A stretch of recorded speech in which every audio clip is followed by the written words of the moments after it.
how are you all? I hope people are doing well. So guys, this is Ritu Kakkar, nursing officer at KGMC. So guys, in this video we will be talking about a major rank deciding factor. Yes, I am talking about the mock test and the test series because these things play a major role in deciding the rank and the marks that you secured in the examination. आप लोगों की काफी queries आ रही है, आप लोगों के काफी मैसेजेस आ रहे हैं कि मैम हम लोगों को टेस्ट सीरीज चॉइस करने में बहुत कंफ्यूजन हो रही है, हम लोग डिसाइड नहीं कर पा रहे कि कौन सी टेस्ट सीरीज को हमें देना चाहिए, कौन सी बाय करनी चाहिए, कौन सी टेस्ट सीरीज अच्छी है जिससे हमारा सिलेक्शन हो जाएगा। सो गाइज, इन्हीं सब आपकी क्वेरीज के लिए मैं ये वीडियो बना रही हूँ। प्लीज वीडियो को पूरा देखना और मैं आपको बताने वाली हूँ कि आपको कौन से मॉक टेस्ट देने चाहिए, कैसी टेस्ट सीरीज खरीदनी चाहिए, आपका स्कोर कैसे इंक्रीज होगा, आपके रैंक कैसे बनेगी। तो ये सारी चीजें इसी वीडियो में होने वाली। So stay tuned with this video. Guys, first of all हम बात करते हैं uses and importance of mock test. तो एज वी ऑल नो, हम थ्योरी सारी कवर कर लेते हैं, हम पूरा सिलेबस कवर कर लेते हैं बिकॉज हमने अपना ग्रेजुएशन टाइम में भी पढ़ा होता है और हमारी स्पीड इतनी हो जाती है कि हम अपना थ्योरी को कंप्लीट कर लेते हैं।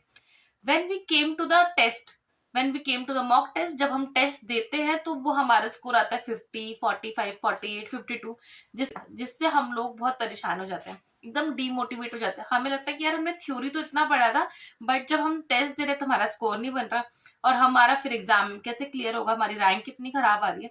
तो गाइस, मैं आपको एक चीज ये बताना चाहती हूँ कि जब भी आप टेस्ट दे रहे हो, आपका जितना भी स्कोर बन रहा है, प्लीज उसको एक्सेप्ट करना भी सीखो, क्योंकि जब तक आप फेलियर एक्सेप्ट नहीं करोगे तब तक आप आगे चीजें नहीं कर पाओगे। और उस फेलियर से आपको सीखना भी है, क्योंकि जब भी आपका कोई भी क्वेश्चन गलत हो रहा है तो उस क्वेश्चन को आपको उसका रैशनल देखना है, देन अगेन उस टॉपिक को दोबारा से रिवाइज करना है कि आप कहाँ गलत थे, आपके कॉन्सेप्ट कहाँ हिले जिससे आपका ये क्वेश्चन गलत हो गया। तो मॉक टेस्ट हेल्प करता है आपको एक क्लैरिटी देने के लिए कि आपका कॉन्सेप्ट, आपका ये टॉपिक इतना क्लियर नहीं है जिससे कि आप क्वेश्चंस नहीं कर पा रहे हो। So that's why I am telling you कि मॉक टेस्ट देना is very very very important, क्योंकि एमसीक्यू ही एग्जाम में आएंगे, आपको एमसीक्यू ही सॉल्व करनी है। सेकेंड थिंग इज कि आपको जो मॉक टेस्ट है वो रेगुलरली देने हैं। अगर जब तक आप रेगुलरली मॉक टेस्ट नहीं दोगे, सोचो कि आप एक दिन दो में आपको मॉक टेस्ट दे लिया, अगले दिन एक दे लिया, एक दिन एक भी नहीं दिया, तो आप लोगों का कॉन्टिन्यूटी मेंटेन नहीं रहेगी। तो you have to maintain your continuity in the mock test, कि आपको डेली बेसिस पे 3 या 4 मॉक टेस्ट तो देने ही देने हैं। देन देने के बाद जितना टाइम आपको एग्जाम, मतलब जितना टाइम आपको मॉक टेस्ट देने में लगता है, तो मुझे लगता है उससे ज्यादा टाइम आपको इवैल्यूएशन में लगेगा, बिकॉज आप हर एक क्वेश्चन को देखोगे कि ये वाला क्वेश्चन मेरा इतना ठीक हो गया है, मतलब ये चीज मैंने सही से पढ़ी है, ये क्वेश्चन गलत है तो मुझे इसका टॉपिक पढ़ना है, इसका रैशनल पढ़ना है, फिर उसको याद करने की कोशिश करनी है। या फिर आप ये सारी चीजें करने लगोगे, आप क्वेश्चंस प्रैक्टिस कर रहे हो, बार बार आप टाइमर के अकॉर्डिंग अपना टेस्ट दे रहे हो, तो आपकी जो टाइम स्पीड है आपका बहुत अच्छा मैनेज होगा। जो आपका स्पीड रहेगा, एग्जाम में भी क्वेश्चन पढ़ने का प्रैक्टिस जल्दी से हो जाएगा, तो आपका जो टाइम मैनेजमेंट है ना वो बहुत अच्छा होगा और एग्जाम में आपको एंजाइटी नहीं होगी कि कोई क्वेश्चन मेरा छूट रहा है या मैं लेट हो गया हूँ। तो ये सारी चीजें आपकी मैनेज होती है। इस मॉक टेस्ट देने का फायदा ये है कि आपका स्कोर इंक्रीज होगा थोड़ा थोड़ा करके। ठीक है, आप पहले मॉक टेस्ट देंगे, पहले कम स्कोर हो रहा है, बट आपने चीजें समझी, आपको पता चला कि क्वेश्चन किस तरह से आ रहे हैं, तो आप उस तरह से थोड़ा पढ़ना भी स्टार्ट करेंगे, तो आपके जो मार्क्स है वो इंक्रीज होंगे, रैंक इंक्रीज होगा, कॉन्सेप्ट क्लियर होंगे, स्ट्रांगली बिल्ट होंगे कि मेरी ये चीज रिकॉलिंग पावर अच्छी होगी। देन आपका कॉन्फिडेंस बूस्ट होगा। मोर ओवर, अगर आप एग्जाम में कॉन्फिडेंट रहोगे ना तो आप एग्जाम बहुत अच्छे से दोगे। अगर आप पैनिक होगे, एंजाइटी रहेगी, आप कंफर्म नहीं होगी कि मेरा आंसर सही भी है नहीं, तो आपकी चीज एकदम खराब होने लगेगी। Now the second topic will be the test series, की हमें कौन सा टेस्ट सीरीज लेना चाहिए, कौन सा डिसाइडिंग फैक्टर्स होते हैं जिससे हमें समझ में आए कि हमें ये टेस्ट सीरीज लेना चाहिए, टेस्ट सीरीज अच्छी है, हमें इसके मॉक टेस्ट देने चाहिए। So guys, first of all आपको ये देखना होना चाहिए कि आप कौन सा एग्जाम दे रहे हो। सपोज आप नॉर्सेट 8 का एग्जाम दे रहे हो, तो आपको वो टेस्ट सीरीज ज्वाइन करनी है जो कि बेस्ड हो नॉर्सेट के पैटर्न पे, उसके सिलेबस पे, उसके जो रिसेंट पैटर्न चल रहा है, तो वो टेस्ट सीरीज में आपके जो मॉक टेस्ट कंडक्ट कर रहे हैं वो उस पैटर्न के ऊपर ही आपके टेस्ट बना रहे हैं, उसको कंडक्ट करवा रहे हैं, प्री हो रहा है, मेंस हो रहा है, तो इस टाइप का आपका उनका मॉक टेस्ट का पैटर्न होना चाहिए। जो क्वेश्चंस दे रहे हैं वो लोग मॉक टेस्ट में, वो इंपॉर्टेंट टॉपिक्स दे रहे हैं नहीं दे रहे, इंपॉर्टेंट टॉपिक्स को कवर कर रहे हैं या नहीं कर रहे, ठीक है, जो प्रीवियसली आस्क्ड क्वेश्चंस हैं उनके रिलेटेड क्वेश्चंस बना रहे हैं नहीं बना रहे हैं। जैसे नॉर्सेट में इमेज बेस्ड क्वेश्चन बहुत आते हैं, तो वो मॉक टेस्ट में इमेज बेस्ड क्वेश्चंस दे रहे हैं या नहीं दे रहे, तो आपको ये चीज भी आपको देखना पड़ेगा कि इस टाइप की वो क्वेश्चन फॉर्म कर रहे हैं या नहीं कर रहे। ठीक है। सेकंड थर्ड थिंग इज कि जब भी आपका मॉक टेस्ट खत्म हो रहा है तो वो आपको रैंक बताएंगे, आपको स्कोर बताएंगे।